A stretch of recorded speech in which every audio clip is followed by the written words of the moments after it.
Present indefinite টেন্সে হওয়া বা থাকা বোঝায়। সে একজন ডাক্তার। আমরা বাংলায় এরকম কথা বললেও ইংরেজিতে কিন্তু হি ইজ এ ডক্টর। আমি ছাত্র। বাংলায় কিন্তু আমি হয় একজন ছাত্র, আই অ্যাম এ স্টুডেন্ট।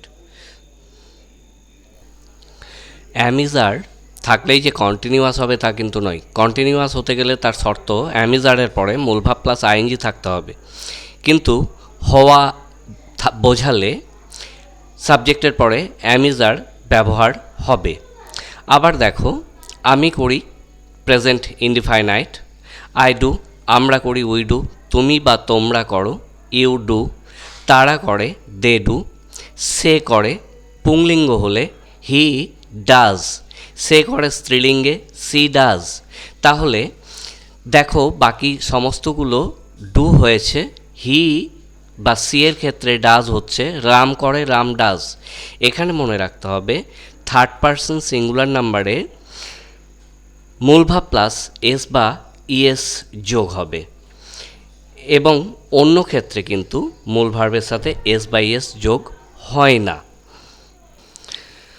তারা কলকাতায় বাস করে, দে লিভ ইন কলকাতা। সে ক্রিকেট খেলে, হি প্লেজ ক্রিকেট। সোমা গান করে, সোমা সিংস এ সং।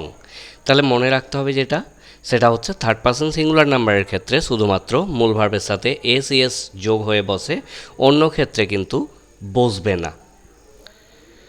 তাহলে প্রেজেন্ট ইনডিফাইনাইটের বাক্যের গঠন হবে, প্রথমে সাবজেক্ট বসাতে হবে, এরপর মূল ভার্বের ভি1, কিন্তু বারবার বলছি থার্ড পারসন সিঙ্গুলার নাম্বারে মূল ভার্বের ভি1 প্লাস এস বাই এস, এরপর অবজেক্ট।